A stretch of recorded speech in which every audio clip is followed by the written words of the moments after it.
to check it. Leaving its future uncertain. Music hardware and software manufacturer Native Instruments entered into preliminary insolvency proceedings. This is a company behind, yes. We don't have any specifics. A private equity firm called Francisco Partners owns a majority stake in the company. It also owns majority stakes in entities like GoodRx and Verifone. This isn't the first time Native Instruments has been forced into major restructuring. The company experienced plenty of layoffs and uncertainty between 2019 and 2020 before being purchased by private equity. Private equity been purchasing everybody. Who is private equity? Private equity just been out here private equity, and they just been getting everybody. Private equity just been getting everybody. We have no idea how this will shake out. It's possible the new investors will jump on board and it goes back to business as usual. It's also possible everything will be scrapped for parts and sold to the highest bidder.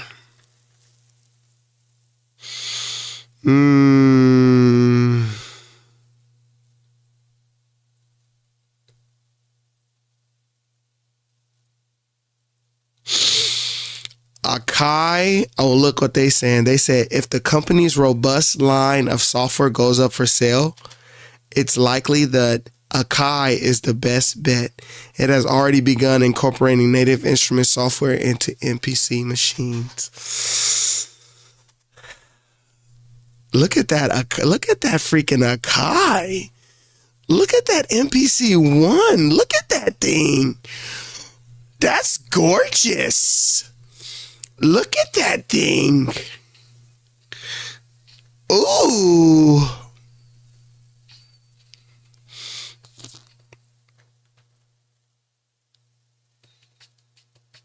Oh, snap.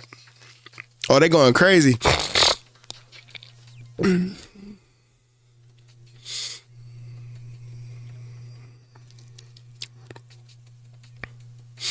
Oh, snap. I want to see that one for sure, though.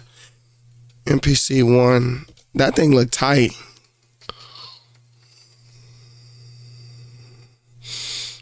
That, I don't know, that like the color, that's something about the way that picture looked.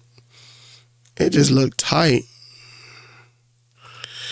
I never been into like the MPC layout of like how you make the beats and stuff. I feel like I need a little more computer hands-on control with stuff, but the way that this look right here, I'm not quite sure how to. That looks sick right there.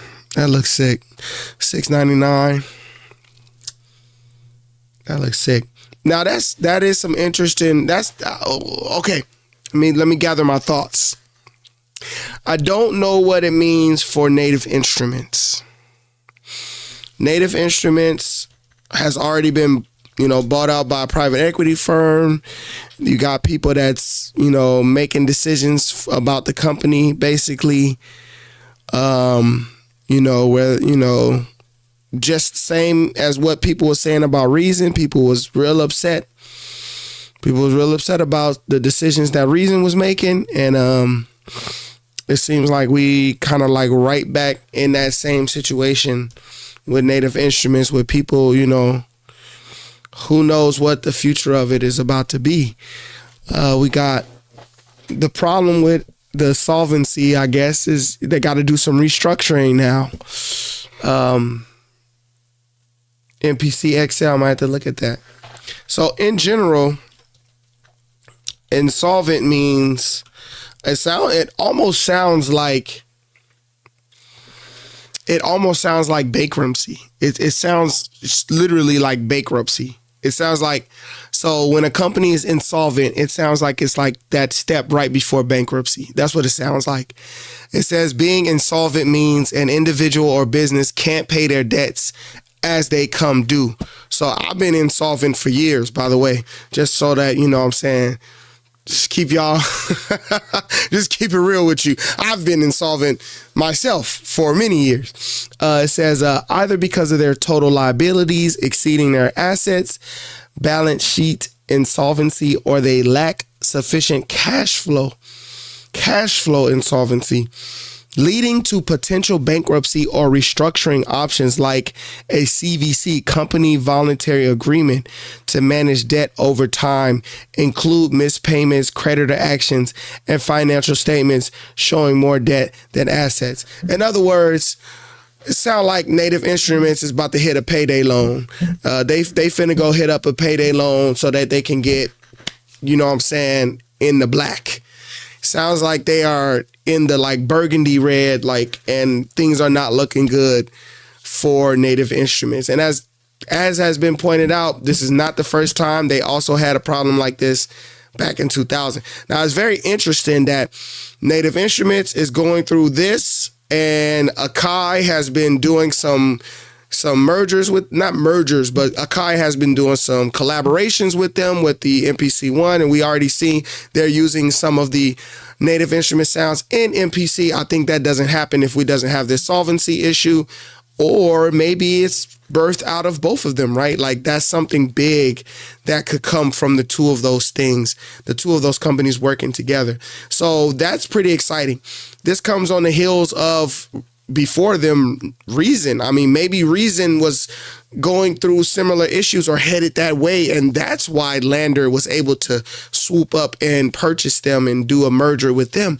Maybe that was similar issues in terms of profitability and things of that nature. I don't know. That's all business. I'm not concerned about business. I'm concerned about creativity. And Akai Native Instrument combo, merger, collaboration would be huge. That would be super, super dope. And it's something that's already taking place. It's just like, it just would go to the next step, right? Just like Reason with Lander, that could be huge. You know, that could be huge. I almost feel like it needs like one more missing piece. Like, I feel like Reasonstudios as a company is missing a piece, you know, like Akai with the physical instruments, you know, MIDI controllers and their whole way of doing things. Native Instrument already has that with Machine. So it's kind of like, it's kind of like the Lakers and the Clippers becoming one team. It's like, all right, cool. We both in LA, let's just, we both do the same. We doing the same thing, essentially. I know that's a bad example, but I'm just talking. But Reason and Lander, two totally different worlds. You know what I'm saying? One is about polishing your sound, and one is about creating your sound, being unique, right? Being, all of these things. So one is about creating your sound. One is about polishing your sound. I think good things can come from that merger, that collaboration between Lander and Reason. And Akai and Native Instruments, that's not something that has happened. That's something that's speculated by this article that I was just reading from Engadget. But man, they're going to do something. Something is about to happen.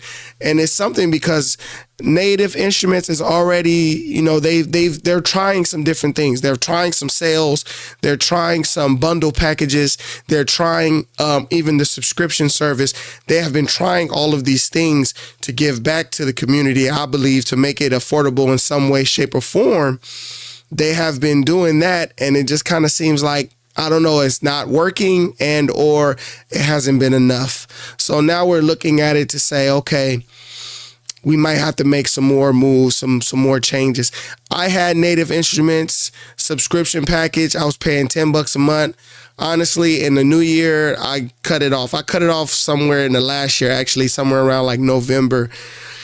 Money just got tight, man. Money got tight. And it was like, all right, something got to go. I'll just cut that subscription. And I cut a bunch of subscriptions. And it was like, just got to go. Just got to trim the fat, get back in the lab, maybe, get back on YouTube, get back in Reason and generate something else, So just saying that it seems like they're trying a lot of things, subscription models, deals, all kind of things that they're showing and trying. But for whatever reason, no matter, I love the stuff they're doing with Isotope. I love the mastering and the mixing and the different things they're doing with those effects and just all of the things that have been coming out of Native Instruments. I absolutely loved my Native Instruments subscription, Native 360, when I had it. because it gave me access to a lot of the sounds without paying that full heavy price.